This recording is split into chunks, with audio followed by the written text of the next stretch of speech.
নমস্কাৰ, আপোনালোকৰ বাবে ভাল খবৰ। আজি ফেচবুক লাইভ যোগে মুখ্যমন্ত্ৰী ডাঙৰীয়াই পুনৰ ঘোষণা কৰিছে যে নৱেম্বৰ শেষৰ ফালে পুনৰ মুকলি হ'ব পুলিচৰ চাকৰি। এই বছৰ নৱেম্বৰ শেষৰ ফালে মুকলি হ'ব পুলিচৰ চাকৰি। তেওঁ ফেচবুক লাইভ যোগে জনাইছে। গতিকে আপোনালোকে ফেচবুক লাইভটো চাব পাৰে। তেওঁ কি কৈছিলে আপোনালোকে ফেচবুক লাইভটো চাওক, তাতে গম পাব যে তেওঁ কৈছে যে নৱেম্বৰ শেষৰ ফালে পুনৰ মুকলি হ'ব পুলিচৰ চাকৰি। নৱেম্বৰ মাহৰ শেষৰ ফালে পুলিচৰ নিযুক্তিৰ বাবে আৰু কেইবা হাজাৰো পদ আমি মুকলি কৰি দিম। আজি যিসকলে পুলিচত চাকৰি মই অনুৰোধ কৰিম, নৱেম্বৰত আপোনালোকে আকৌ আবেদন কৰিব, যাতে আপোনালোকৰ আশাবিলাক আমি বাস্তৱত ৰূপায়ণ কৰিব পাৰোঁ।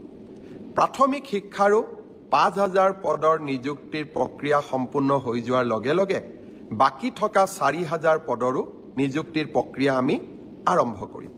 অৰ্থাৎ অসমৰ যুৱক যুৱতীৰ সপোনবিলাক পূৰণ কৰিবলৈ আমি আমাৰ প্ৰচেষ্টা অব্যাহত ৰাখিম। ইয়াৰ মাজতে আজি ৰাতিপুৱা আমি এটা সুন্দৰ নতুন আঁচনি আৰম্ভ কৰিছোঁ। আঁচনিটোৰ নাম হ'ল CM ফ্লাইট। ফ্লাইট মানে বিমান নহয়, কিন্তু CM ফ্লাইট হ'ল এনে এখন আঁচনি যাৰ দ্বাৰা আমি অসমৰ ল'ৰা ছোৱালীয়ে যাতে জাপানলৈকে গৈ, জাৰ্মানীলৈকে